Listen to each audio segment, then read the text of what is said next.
વિદ્યાર્થી મિત્રો, આજે આપણે બહુપદીના શૂન્ય વિશે જોવાનું છે। બહુપદીનું શૂન્ય કોને કહેવામાં આવે છે? તો કે કોઈ આપણને એક બહુપદી આપેલી છે જેને આપણે p ઓફ x તરીકે દર્શાવીએ તો એમાં x ની જે કિંમત માટે બહુપદીની જે કિંમત છે તે શૂન્ય થાય। એટલે કે કોઈ બહુપદી p of x માં x ની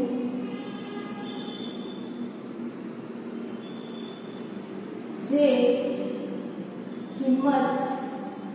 માટે p of x બરાબર 0 થાય તેને બહુપદી શૂન્ય કહે છે।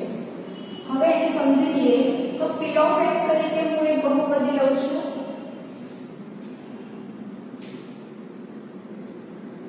ધારો કે આ એક બહુપદી છે જેની અંદર p of x x ચલ છે તે બહુપદી કઈ છે તો x - 3 જેની અંદર x આવેલો છે। હવે અહીંયા શું કીધેલું છે કે x ની જે કિંમત માટે p of x બરાબર શું થાય તો 0 થાય। તો અહીંયા મેં એની કઈ કિંમત મૂકું તો p of x બરાબર 0 થાય। તો અહીંયા જે છે પાછળ કઈ સંખ્યા છે -3 તો આપણને ખબર છે એની વિરોધી સંખ્યા જો આપણે અહીંયા લખીએ તો p of x બરાબર 0 થાય। એટલે હું x બરાબર 3 લઉં છું તો p of 3 x બરાબર મેં 3 લીધા છે તો જ્યાં p of x છે તો x ચલ આપેલો હોય તો p of 3 એટલે કે જ્યાં x છે એની જગ્યાએ 3 લેવું પડે બરાબર। અહીંયા લખું છું x ની જગ્યાએ શું લેવાનું છે 3 -3 બરાબર જવાબ આવશે 0 એટલે કે p of 3 બરાબર 0 એવું છે। માટે x બરાબર 3 એ બહુપદીનું શૂન્ય છે। બીજો એક્ઝામ્પલ જોઈએ p of x બરાબર x + 5। હવે આની અંદર જે છે x + 5 આપેલા છે। અહીંયા આપણે શૂન્ય લાવવા માટે 5 ની વિરોધી સંખ્યા લખવી પડે તો હું લઉં છું x બરાબર -5 તો p of -5 બરાબર -5 જ્યાં x છે એની જગ્યાએ મેં -5 લખ્યા છે વત્તા 5 માઈનસ પ્લસ શૂન્ય આવશે જવાબ બાદબાકી થઈને માટે p of -5 બરાબર 0 આવ્યું। માટે આ જે પણ બહુપદી છે એના માટે x બરાબર -5 એ બહુપદીનું શૂન્ય છે। આ દરેક દાખલાની અંદર દરેક બહુપદીની અંદર એના શૂન્ય જે છે એ બદલાતા રહેશે કારણ કે દરેક બહુપદી જે છે એમાં ચલ અલગ હશે એની સાથે જે અચળ સંખ્યા આપેલી હશે તે પણ અલગ હશે એટલા માટે આપણે દરેક બહુપદીની અંદર એનો શૂન્ય જે છે શોધવો પડશે। હવે આપણે શોધવાનું કઈ રીતે તો આપણને ખબર છે કે p of x બરાબર 0 આવવું જોઈએ તો આપણે એક એક્ઝામ્પલ બીજો જોઈ લઈએ। ધારો કે 3x + 2 છે આ બહુપદી છે અને આપણે આનું શૂન્ય શોધવાનું છે તો આપણે આને પહેલા તો લખી લઈએ p of x તરીકે p of x બરાબર લેવાનું છે 3x + 2। ચાલો હવે આપણે શું કરવાનું છે તો p of x બરાબર 0 લાવવાનું છે તો હું લખી દઉં છું પહેલેથી કે ધારો કે p of x બરાબર શું થાય 0। જો p of x બરાબર હું 0 લઉં એટલે કે p of x બરાબર 3x + 2 એના બરાબર 0 થાય તો જો હું આવી રીતે લઉં તો મને x ની વેલ્યુ મળી જાય અને x ની વેલ્યુ જે મળશે તેને આપણે બહુપદીનું શૂન્ય કહીશું। તો હવે p of x બરાબર 0 લઈએ માટે 3x + 2 બરાબર થાય 0 કારણ કે p of x બરાબર આ છે અને p of x બરાબર 0 લીધું છે માટે આના બરાબર આ થાય। હવે આપણે શું કરવાનું આનું સાદુરૂપ આપવાનું છે સૌપ્રથમ ગુણાકારમાં છે +2 છે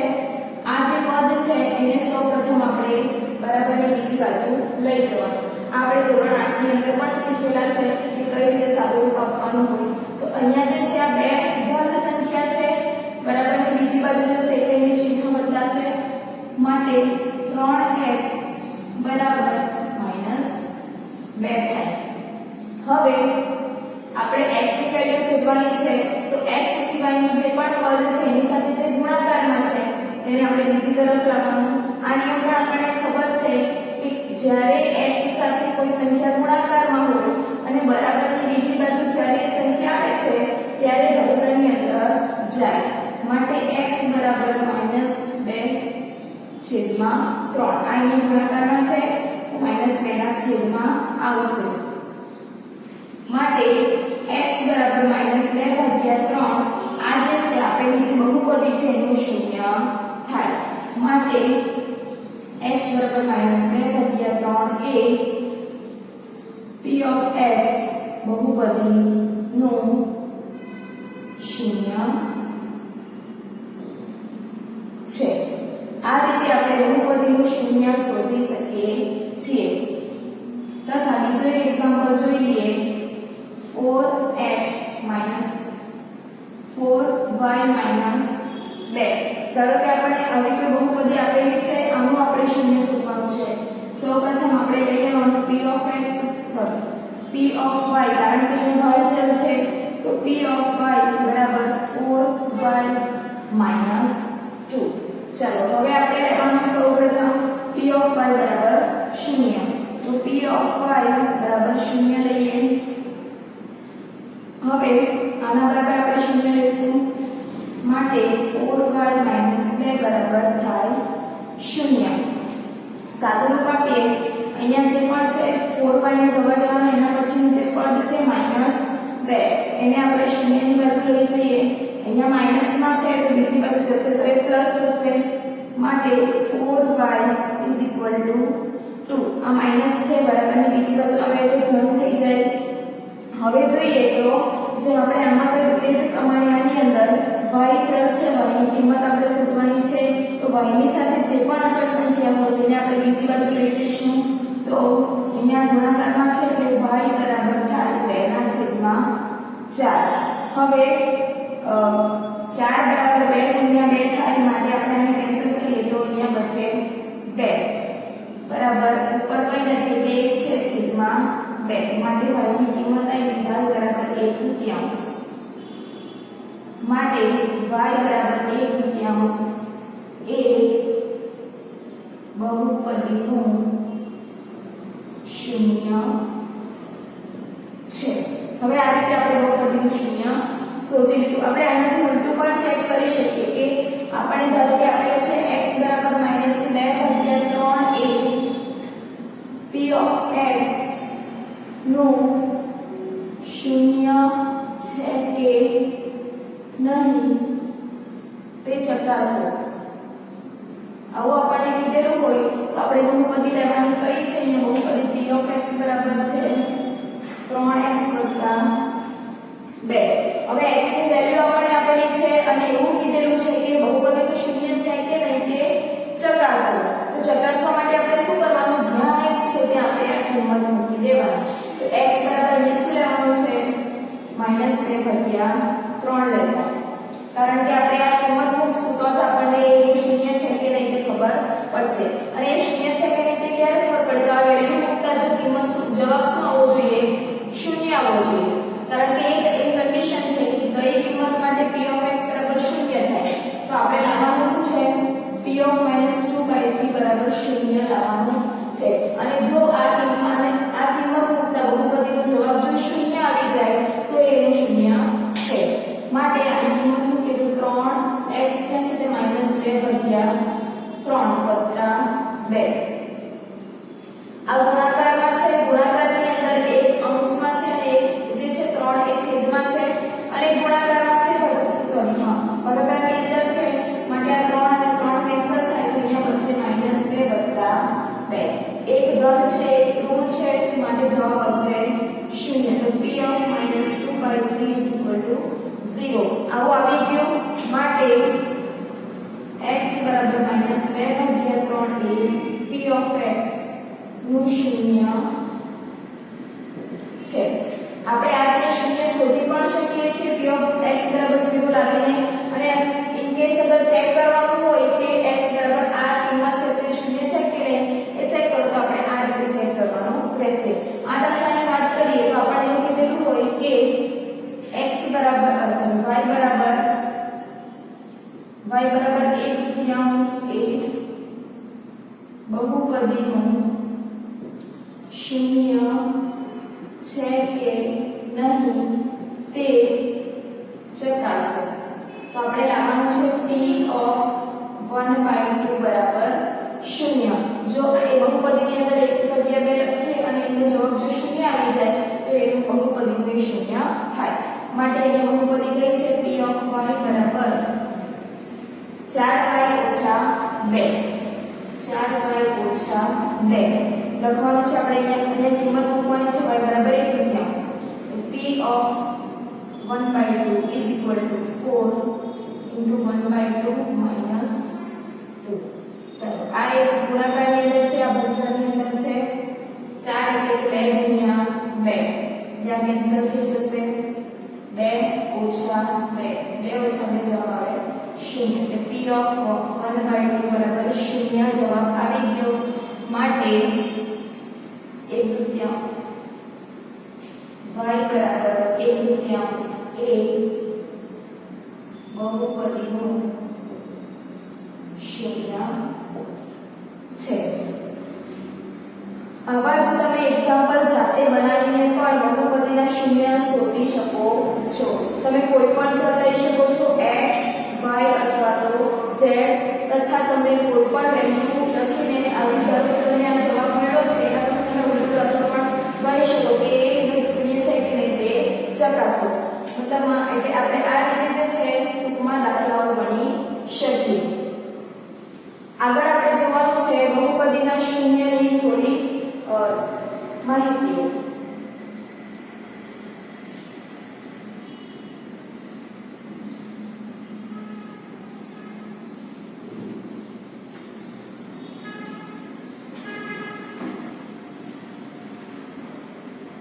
પહેલું એમાં છે કે બહુપદીનું શૂન્ય એ જે છે તો શૂન્ય એટલે કે 0 જે છે એ બહુપદીનું શૂન્ય હોઈ શકે છે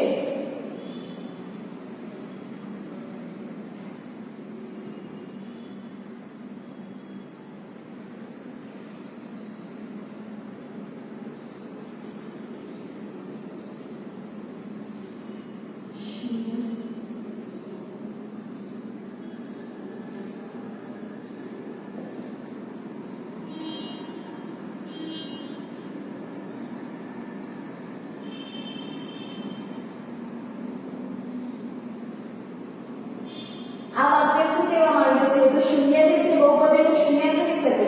પણ બહુપદીના શૂન્યને 0 ના હોય આપણે કોઈ પણ બહુપદીની વાત કરીએ તો ઓછામાં ઓછું એને એક શૂન્ય તો મળશે જ જે એક હોઈ શકે કોઈ ધ્રુવપૂર્ણાંક હોઈ શકે કોઈ ધ્રુવપૂર્ણાંક હોઈ શકે કે 0 જ તો ના હોય કારણ કે કોઈ એક મેં બહુપદી લઉં છું p of x બરાબર x હવે આની અંદર ના તો કોઈ અચળ આપેલો છે માત્ર એક ચલ જ આપેલો છે તો આપણે એનું શૂન્ય શું થાય p of x બરાબર 0 લઈએ તો x બરાબર થાય 0 માટે 0 એ p of x નું શૂન્ય છે પણ બહુપદીના શૂન્ય એટલે કે ઘણા બધા શૂન્ય આવે છે બરાબર આ જરૂરી નથી કે માત્ર એક જ કિંમત છે બહુપદીનું શૂન્ય થાય બહુપદીનું શૂન્ય એક કરતા વધારે સંખ્યાઓ પણ હોઈ શકે છે તો એના જે વેલ્યુ જે છે તે એક જ શૂન્ય આવી શકે ઘણા બધા શૂન્ય આવી શકશે નહીં બીજું કે સુરેખ બહુપદીની વાત કરીએ તો સુરેખ બહુપદીને અનન્ય શૂન્યો હોય છે અનન્યનો અર્થ થાય એક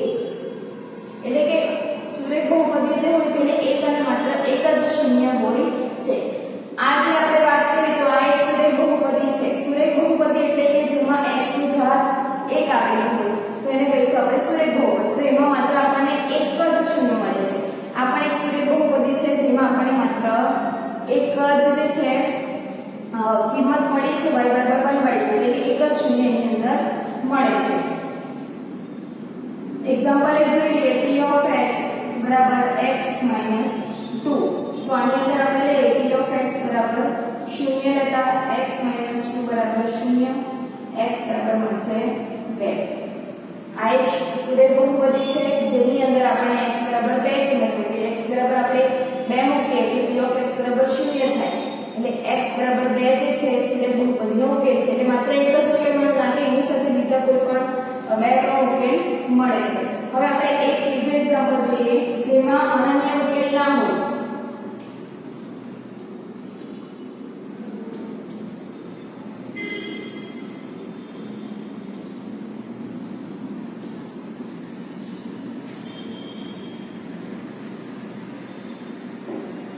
ધારો કે x નો વર્ગ ઓછા 4 કોઈ એક્ઝામ્પલ ની અંદર આપણને આપેલું છે કે આ બહુપદી છે એનું શૂન્ય શોધો તો આ સુરેખ બહુપદી નથી સૌપ્રથમ તો આપણે જોઈએ તો આ એક દ્વિઘાત બહુપદી છે કારણ કે x ની ઘાતમાં કેટલા છે તો કે 2 છે એટલા માટે દ્વિઘાત છે માટે p of x બરાબર લઈએ x નો વર્ગ ઓછા 4 હવે આપણે લેવાનું છે p of x બરાબર 0 માટે x નો વર્ગ ઓછા 4 બરાબર 0 x નો વર્ગ બરાબર આ 4 બાજુ આવશે એટલે 4 થઈ જાય હવે આનો વર્ગ છે એટલે બંને બાજુ આપણે વર્ગમૂળ લેવું પડે તો આપણે x ની કિંમત શોધી શકીએ માટે x બરાબર વર્ગમૂળની અંદર 4 માટે x બરાબર પ્લસ ઓર માઈનસ 2 કારણ કે આવું મેં શા માટે લખ્યું છે કારણ કે 4 જે છે 4 જે છે -2 નો વર્ગ પણ 4 થાય અને 2 નો વર્ગ પણ